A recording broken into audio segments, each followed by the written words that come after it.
En cumplimiento de su rol como ente rector del Sistema Nacional de Compras y Contrataciones Públicas, Carlos Pimentel ha apoderado de varios expedientes para ser investigados por la Procuraduría Especializada de Persecución de la Corrupción Administrativa, y con esto se ha puesto en marcha la maquinaria legal que le permite a la institución llevar casos hasta la justicia dominicana. Carlos, tú eres el único director de compras y contrataciones que ha estructurado expedientes en base a compras que han sido irregulares y procesos que han sido irregulares, y estos se han llevado a la justicia. Bueno, cuando llegamos a la dirección de contrataciones, habíamos informado al país que encontramos en los archivos más de 200 casos pendientes de decisión, y además estábamos conscientes del clamor de la ciudadanía de que la impunidad vinculada a los procesos de contrataciones tenía que llegar el momento de que no continuara su desarrollo. Y nosotros inmediatamente pues nos preparamos, organizamos el equipo, empezamos a conocer todos los casos encontrados, todas las denuncias, todas las investigaciones de oficio, y empezamos a tomar decisiones. Y establecimos que los casos en los cuales entendiéramos que se encontraban en la frontera de lo penal, que están al margen de la competencia de este órgano rector, pues nosotros lo íbamos a remitir al Ministerio Público. Y para eso establecimos una comunicación, una coordinación con el Ministerio Público de apoyo, de colaboración, y por eso nosotros hemos llevado varios casos al Ministerio Público. El primero que llevamos fue el de 11.500 millones de asfalto caliente. Fue el primer caso que junto a la doctora Milagro Ortiz Bosch entregamos al Ministerio Público. Después hay dos casos de INAIPI también que fueron entregados al Ministerio Público. Fue entregado el caso del plan social también, está en manos del Ministerio Público, y posterior a eso pues se llevó el caso de la exministra de la Juventud de este gobierno, también se le fue entregado al Ministerio Público. Y es que los temas que involucran ministerios y funcionarios son muchos. Vamos a hacer un recuento e iniciamos con el AC30.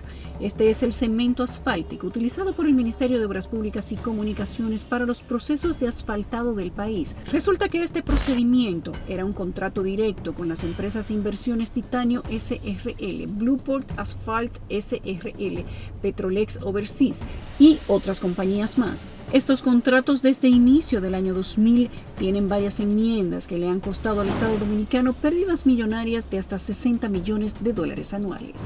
El caso del asfalto caliente, el AC30, como en otros casos, digamos que es sorprendente o llama la atención que el Estado siempre termina teniendo pérdidas millonarias.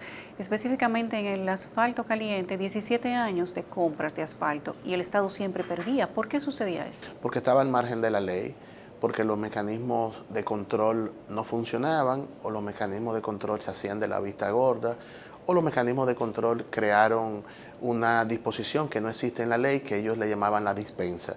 Y a través de las dispensas en Contraloría, a través de procesos que estaban al margen de la Ley 340 y de contratos que tuvieron inmensidades de adenda, una y otra, sin poder ser sometido a procesos competitivos. Eso sucedió por eso, porque desde el Ministerio de Obras Públicas se decidió mantener contratos con innumerables adendas, sin hacer nuevos procesos competitivos, y se generó todo un cartel alrededor de la C30 en la República Dominicana que llegó a su punto máximo cuando en pleno proceso electoral se adjudican de manera directa a distintos proveedores de AC30 11.500 millones. Y ese es el caso que tiene el Ministerio Público en sus manos. También hay ministros que fueron sometidos, y con esto el recuento empieza con la ex ministra de la Juventud, Kimberly Taveras, quien declaró tener un patrimonio millonario y estuvo en el ojo del huracán cuando, siendo funcionaria del Estado, también era suplidora del mismo. Este noviembre tú llevaste al PEPCA un expediente que tenía que ver también con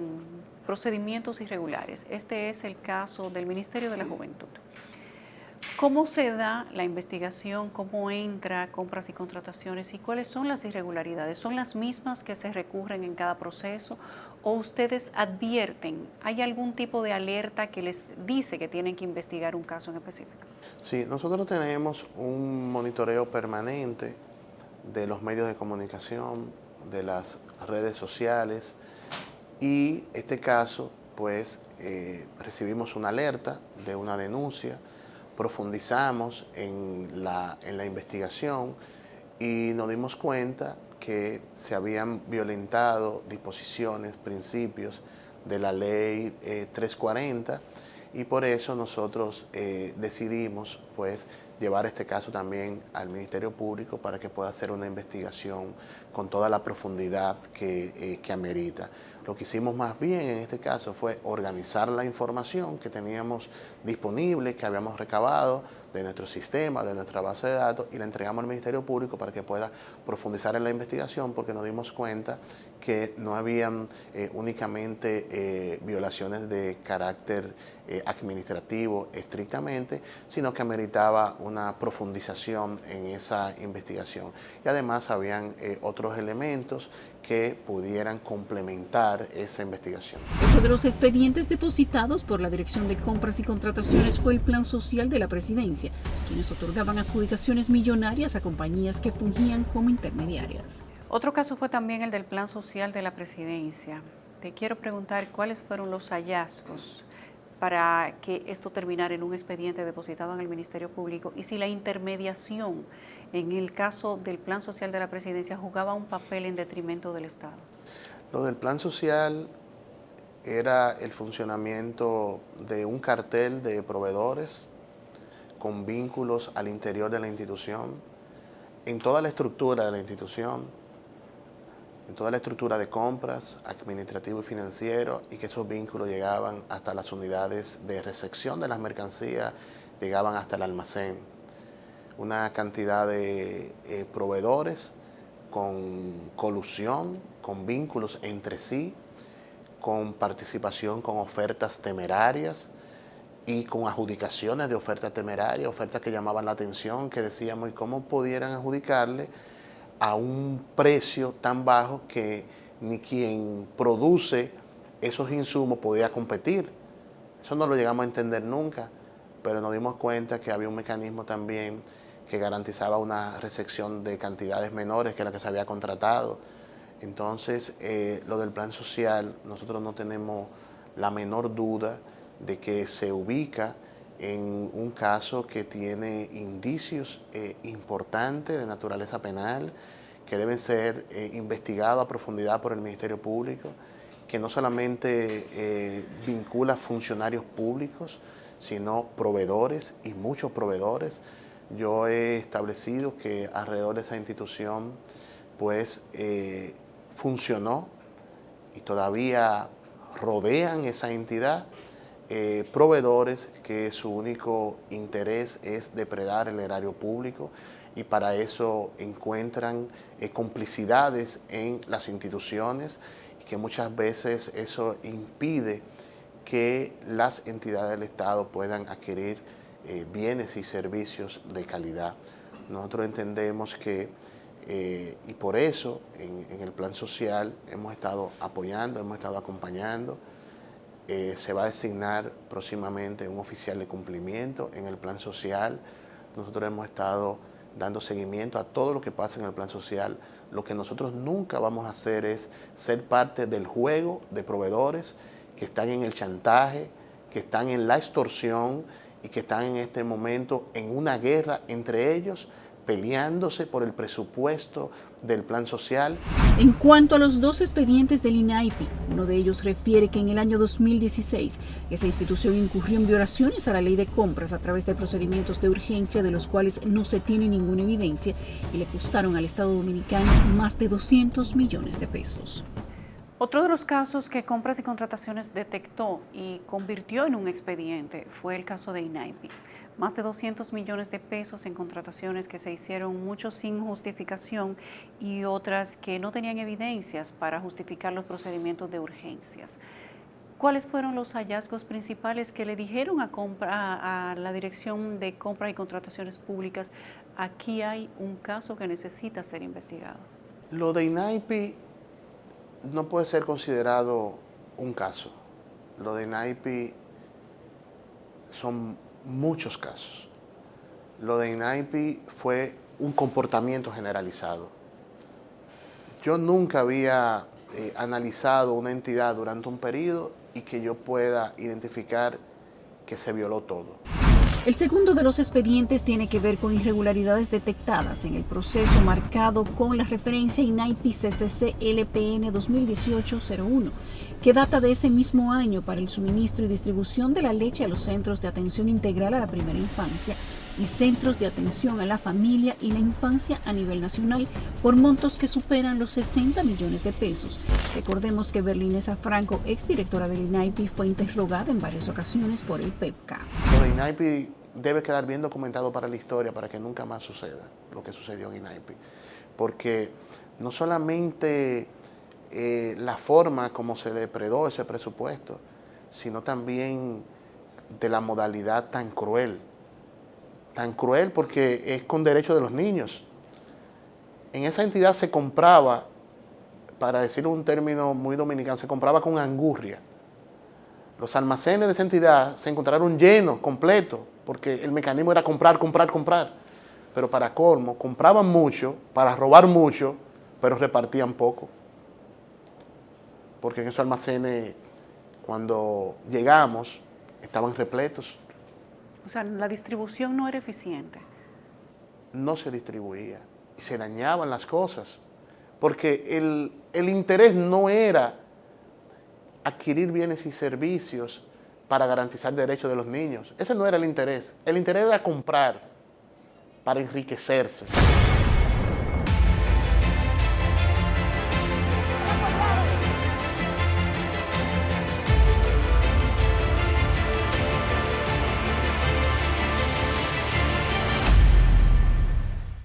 Violación de principios de igualdad y libre competencias, compras directas, pliegos de condiciones poco claros, falta de transparencia y publicidad, graves irregularidades, violación de principios fundamentales jurisdiccionales, entre observaciones, fue la que hizo la Dirección de Compras y Contrataciones para anular algunas adjudicaciones.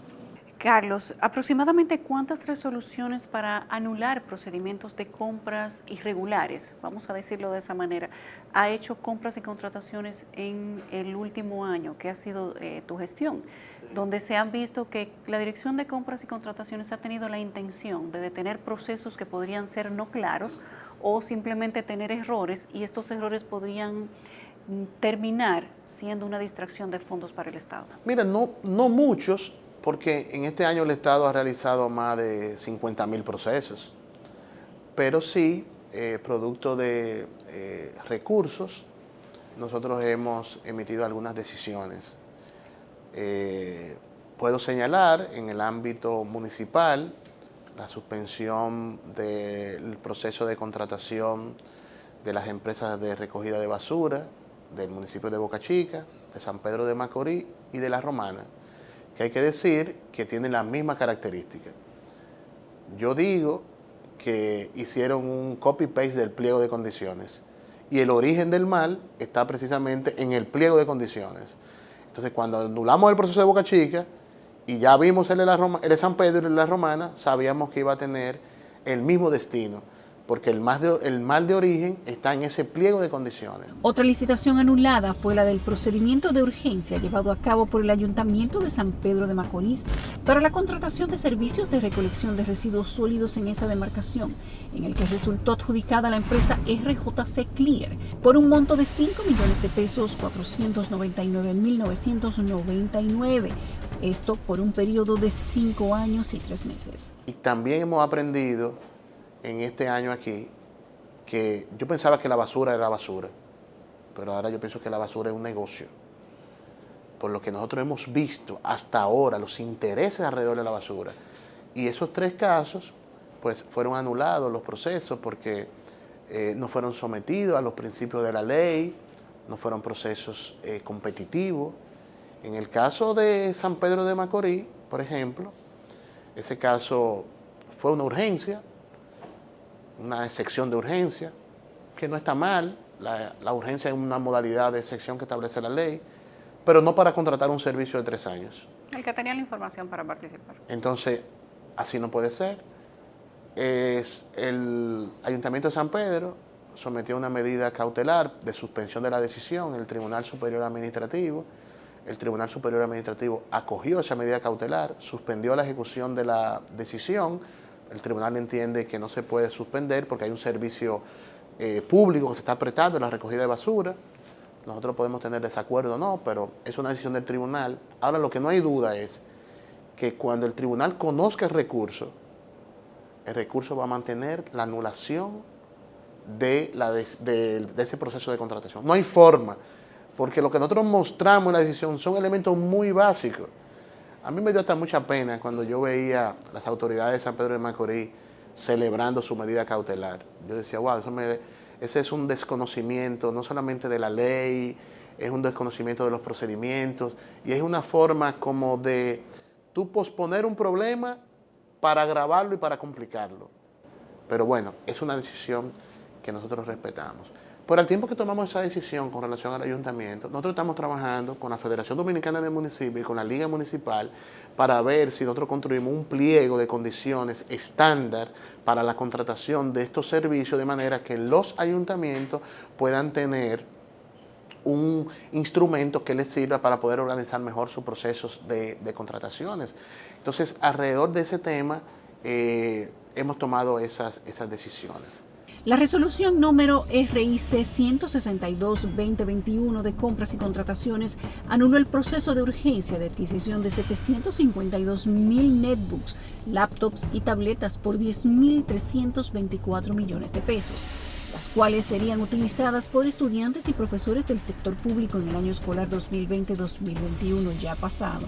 Sin embargo, hasta el 8 de julio solo se había entregado a la institución el 6.21% de los equipos.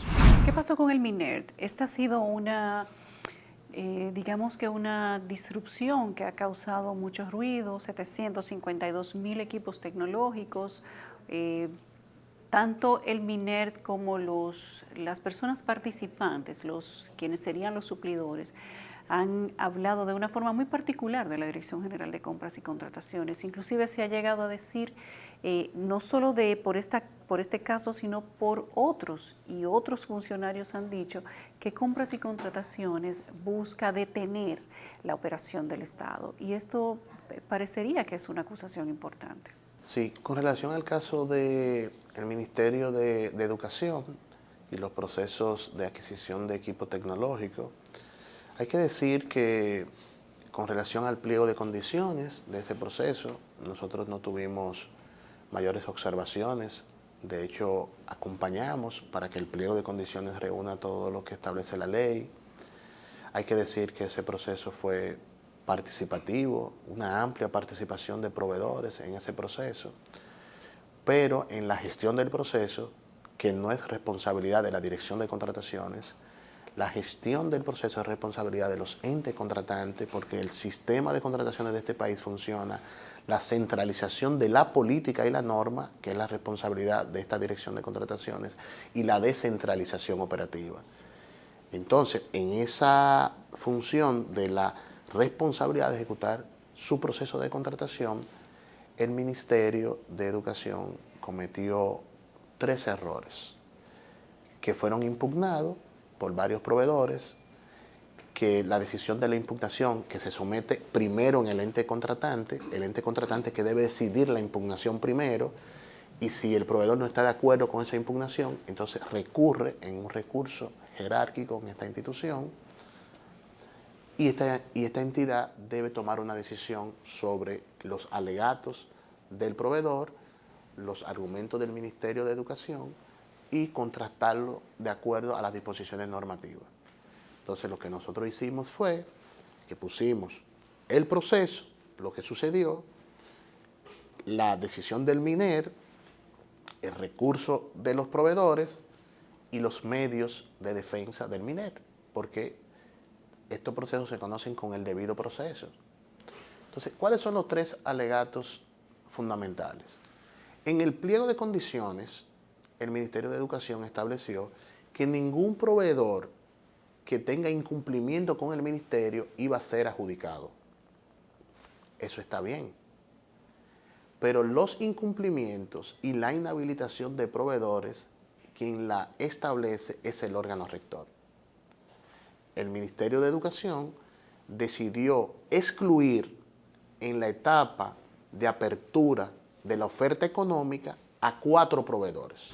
5 años después de que la Corporación de Fomento de la Industria Hotelera y Desarrollo del Turismo, Corpotel, adjudicara mediante licitación el arrendamiento del Teatro Agua y Luz a Consultoría Astur del grupo empresarial Barma, vinculada al ex canciller de la República Miguel Vargas Maldonado, la Dirección de Compras y Contrataciones determinó que esta adjudicación y la del Hotel Nueva Suiza en Constanza se cancelaron porque se pretendió hacer una concesión hasta el 2044, el cual realmente era una concesión con camuflaje de alquiler.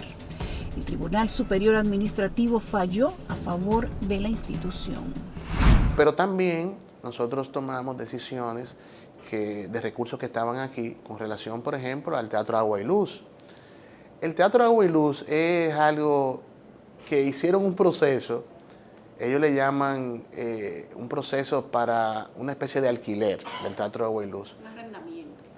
Un arrendamiento, pero que en realidad es una concesión. Pues estaban entregando el Teatro Agua y Luz hasta el 2044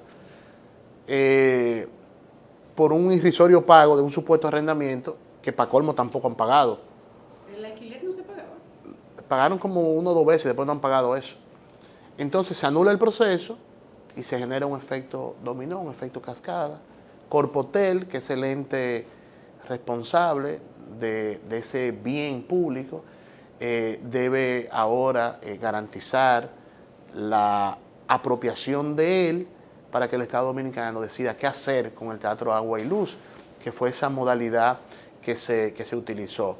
Los abogados de la empresa han accionado en el Tribunal Superior Administrativo, han estado requiriendo algunos pagos de unos supuestos gastos que ellos han hecho, pero sabemos que es una altimaña para ver cómo se quedan con ese patrimonio. Pero ¿para qué quiere una persona o una empresa, un político, empresario, cual sea, rentar un bien del Estado, no darle uso y además no pagar el alquiler por el que se comprometió a recibir el arrendamiento? ¿Cuál es el objeto de eso? Ese es un buen punto. Primero, un arrendamiento que no es arrendamiento, que claramente fue una concesión hasta el 2044. Pero no solamente eso, en el tiempo que lo tiene no ha hecho nada. Estos fueron algunos elementos que nosotros planteamos y consideramos. No ha hecho nada, pero que para colmo dice que ha hecho algunas inversiones. Yo no sé qué inversiones han hecho. Pero tampoco lo paga. Entonces, es como que la relación de inversión-beneficio ni siquiera se ha considerado. Es que ahí lo que se hizo fue un mecanismo de apropiarse de un patrimonio público y se le trató de dar una legalidad. Eso mismo pasó, ese mismo mecanismo, volvemos a los mecanismos, que a veces no tenemos que hablar de casos, de mecanismos. Ese mismo mecanismo se utilizó con los hoteles del Estado Dominicano. El Hotel Suiza, por ejemplo. El Hotel Nueva Suiza, que por suerte cuando llegamos aquí había un recurso pendiente. Me hubiera gustado encontrar otros recursos de otros hoteles que están en esas mismas condiciones del Estado Dominicano, porque el mecanismo buscó apropiarse de los hoteles del Estado bajo esa misma modalidad. Y lo mismo, unos supuestos alquileres que son concesiones, y ese proceso también fue anulado, y ahora Corpotel está trabajando para poder obtener el usufructo de ese patrimonio. Estas fueron decisiones que estaban aquí, que nosotros encontramos pendientes, la analizamos y en ese interés de salir de todos los pendientes en los archivos, pues se tomaron esas decisiones.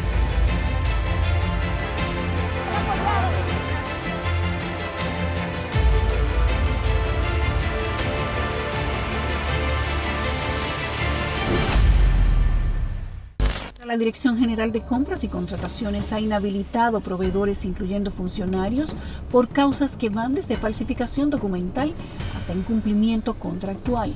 Entre los inhabilitados hay jueces, funcionarios, regidores y alcaldes. Por eso yo puedo decir que a un año de esta gestión se han suspendido 40 proveedores por distintas razones vinculadas a incumplimientos contractuales. Hay proveedores que tienen suspensiones de inhabilitación temporal por 5 años y hay proveedores que tienen suspensión permanente para contratar con el Estado.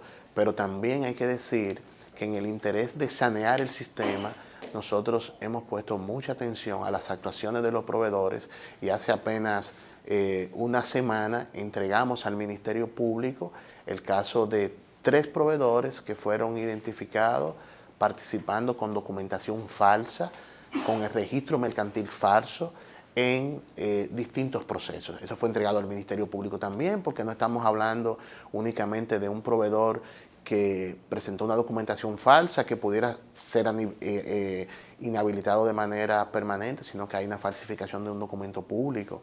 Entonces esos casos fueron entregados también al Ministerio Público y tenemos que seguir avanzando en esa dirección porque fortalecer el sistema de contrataciones, llevar niveles de transparencia va a implicar fortalecer las instituciones, tener un sistema de integridad, tener el cumplimiento normativo requerido y al mismo tiempo tenemos que también ese registro de proveedores, esos proveedores que participan en procesos, el Estado tiene que empezar a conocer. Y por eso varias decisiones. Ya hablábamos de la suspensión de 40 proveedores inhabilitados para contratar con el Estado, pero también de 260 funcionarios electos y designados que se les suspendió su registro de proveedores. No como una sanción, sino como una medida preventiva, porque la ley establece en su artículo 14 cuáles son los funcionarios que no pueden contratar con el Estado. La Dirección de Compras y Contrataciones también ha anulado compras de otras instituciones públicas que tomaron repunte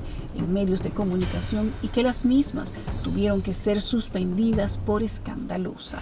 Se han hecho una cantidad de adjudicaciones, otros de procesos de intentos de compra que han tenido que eliminarse en el camino.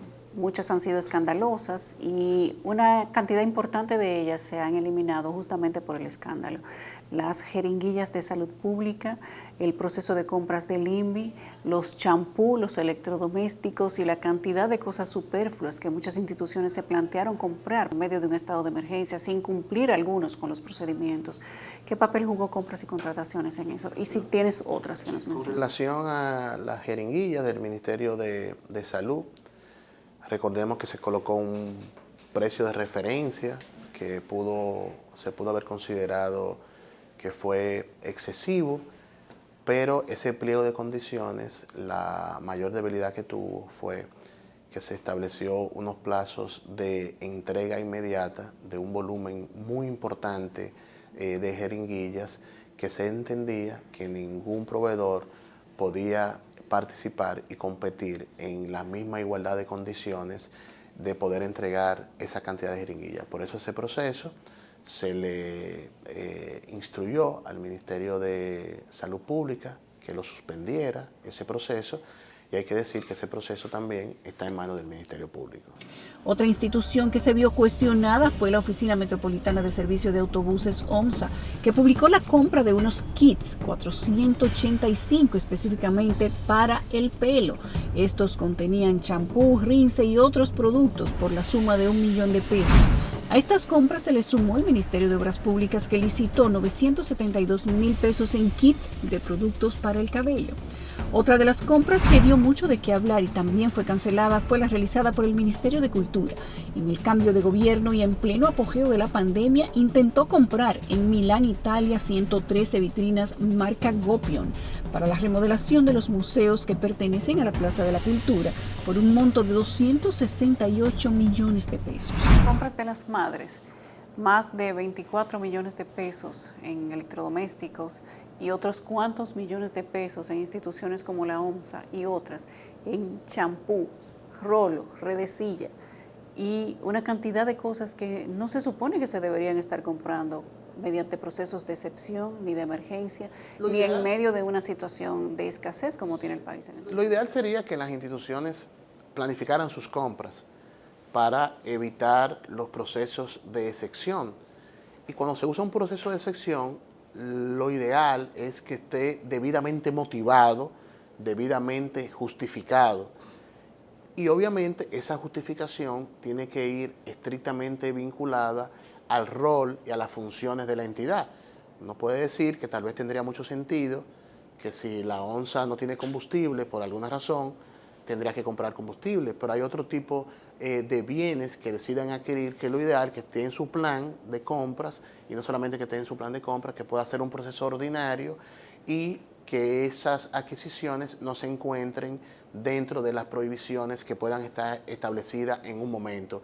De ahí, si la entidad tiene el derecho a comprar X o tal producto, pues es una pregunta que le debemos hacer a la entidad de manera directa. ¿Qué pasó con el INVI, las vitrinas de cultura, la licitación de la DNCD? En el caso del INVI, recuerdo que fue al inicio de la gestión, ellos tenían un proceso de construcción de 30.000 viviendas y en el pliego de condiciones ellos no habían establecido la posibilidad de que de esas 30.000 viviendas esté dirigida el proceso a las MIPYMES, para que las MIPYMES también puedan participar. En ese momento el INVI no acataba la recomendación que nosotros le dábamos, que le decíamos que tenía que considerar que en ese proceso participaran las MIPYMES, y nosotros procedimos de manera oficiosa a suspender ese proceso. Inmediatamente el INVI incluyó la posibilidad de participar las MIPYMES en el proceso, pues nosotros habilitamos el proceso para que el proceso siga.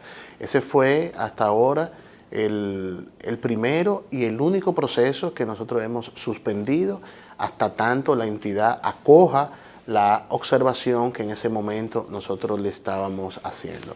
Después hay otros casos que señala, como el caso del Ministerio de Cultura, que ellos mutuos propios decidieron suspender ese proceso. Las razones, me imagino, luego del cuestionamiento público que se hizo alrededor de ese proceso. Ellos mutuos propios decidieron suspender ese proceso.